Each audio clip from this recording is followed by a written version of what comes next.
I would like to now invite Mr. Nitin Bhaudauria, Commissioner, Dehradun Municipal Corporation, to come and give his address on the opportunities of smart city.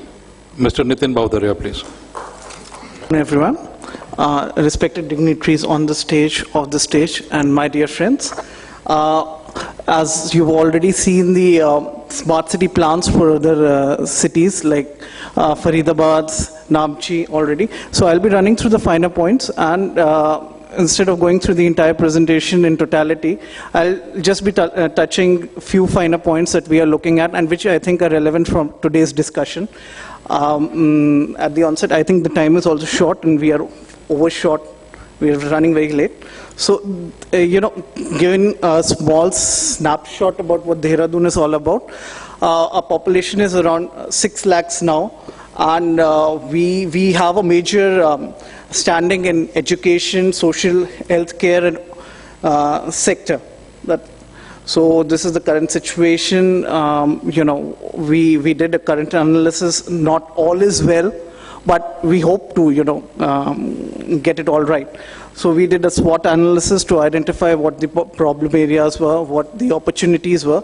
We think, in order to understand our city better, it was imperative that we focus on the opportunities and, and we leverage them. So we think that Dehradun has a huge potential in terms of turning as a counter-magnet city for NCR region. And in terms of the service, it can emerge as a service hub of the region. So we came up with the vision of our city. Our city we want as an e-city for all, with focus on environment sustainability, economic vibrancy, by leveraging our engaged citizens and infusing technology for proactive governance. This is the citizen engagement process that we followed in the smart city selection process. The key features were define, understand, analyze, prioritize, design, and implement the plan. Our whole proposal was citizen-centric. We wanted to follow a citizen-centric approach for the entire proposal that we had submitted. And we tried to reach maximum number of citizens. We went for a door-to-door surveys.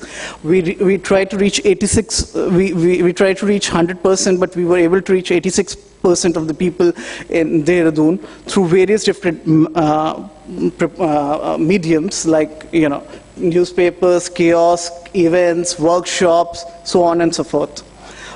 We had engaged Frost & Sullivan for this process, and from different demographic profiles, we had divided our cities into 4 zones, and from different zones, which zone need to be selected and which zone needed to be taken up.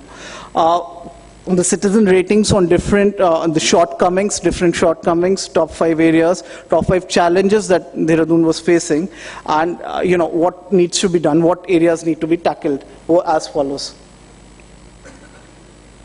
So ultimately, we got 30,000 votes on the MyGov platform, and 67% people voted for retrofitting of Zone 4.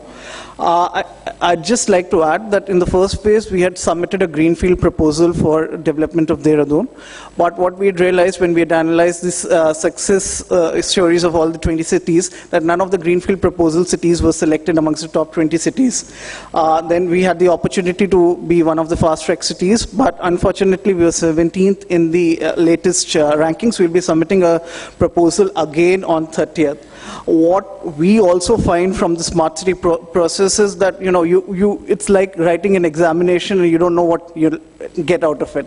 So you can score anything out of it. And some of the comments that we get are something that if the clarification process takes place, we can really clarify and get them out of the sheet. So because the academicians are analyzing the processes and planners are making it, I think there's some gap, which I think if the interface is given, I think we can work on it. We've missed by 2 marks this time. So unlike Namchi, we are also one of the cities we'll be submitting again.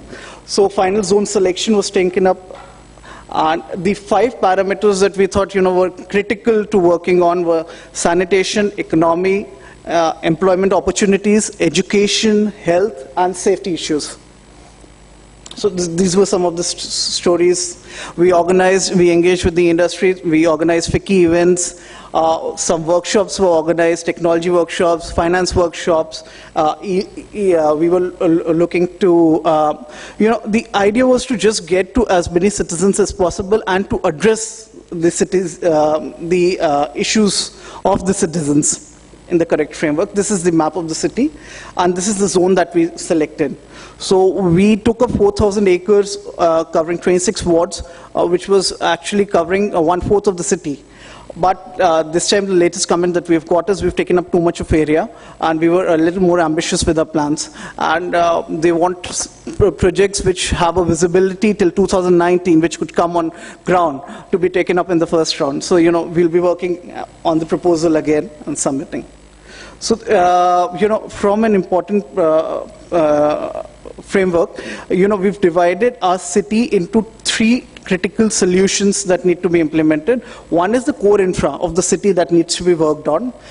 Then the zone 4 that we've selected, what technologies and amenities should be provided in that area, and the pan-city solutions that we have come up. So, dividing into the same services, we've come up that with 10 proposals, and I'll be talking about the proposals soon. So the pan-city solutions that we've come up with are command and control center, because Dehradun is a very mobile savvy city. Everybody has a mobile.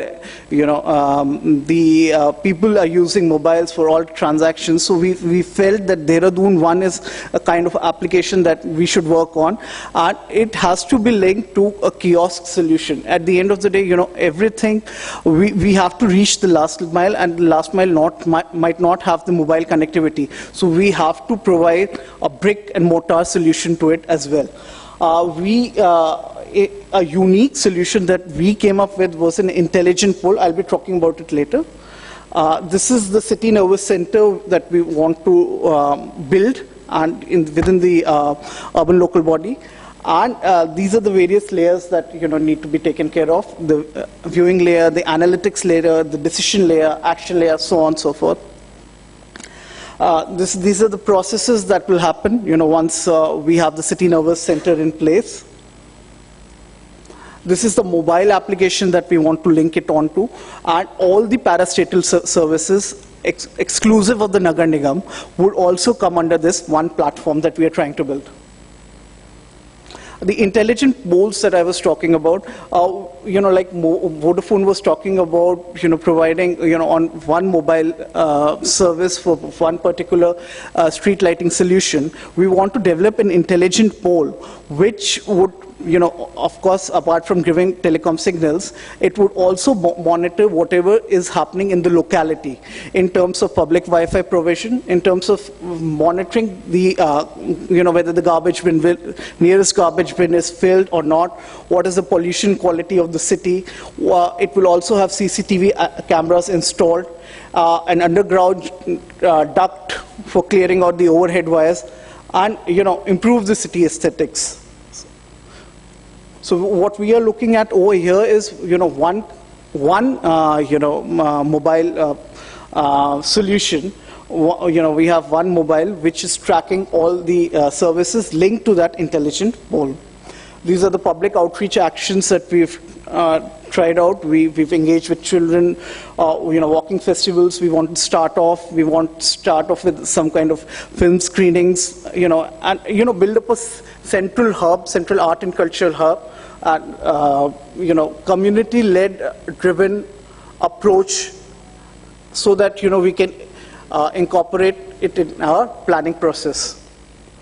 So these are the projects that we will be taking up. We are looking at taking up a solid waste processing project using plasma gasification technology. This is the latest technology. Underground garbage bins to check the litter problem that I highlighted earlier. We are trying to build 50 community toilets on a biodigester mode.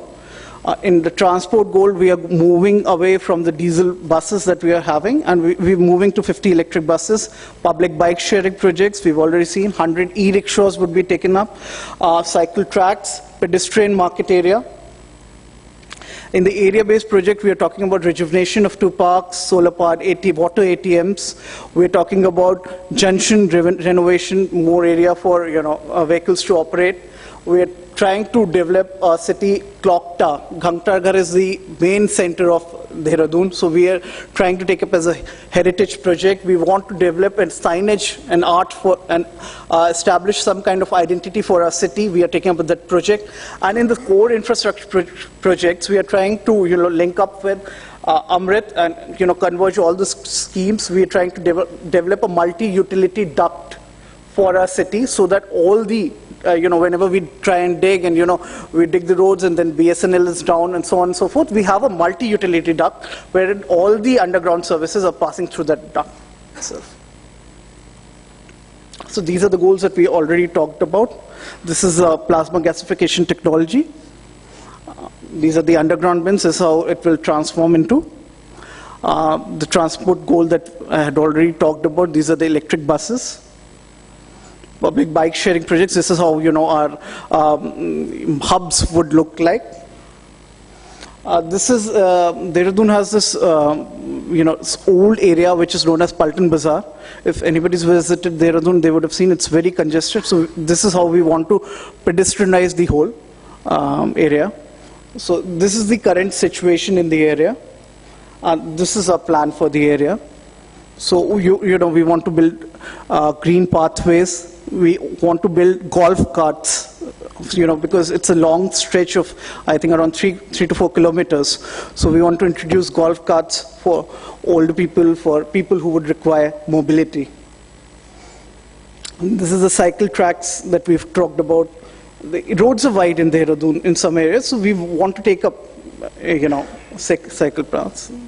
These are the paths. These are the drawings of the paths. This is again the path. This again, same thing. This is the children park in Gandhi Park, which is the main park of Dehradun. We want to take it up for rejuvenation. We're trying to converge, because there's no infrastructure funding that you could actually do in smart city project. So it would require a lot of convergence to happen between government schemes.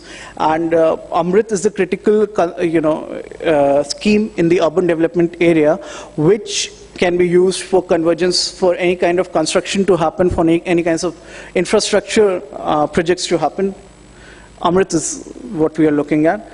We're trying to converge the entire area, which is used up for different purposes, into a green belt.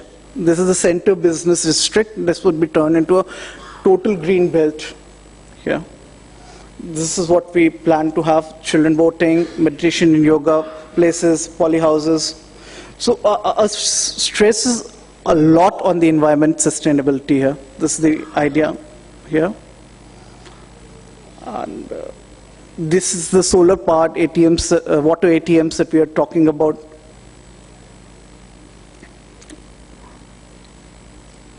This is the signage project that I talked about.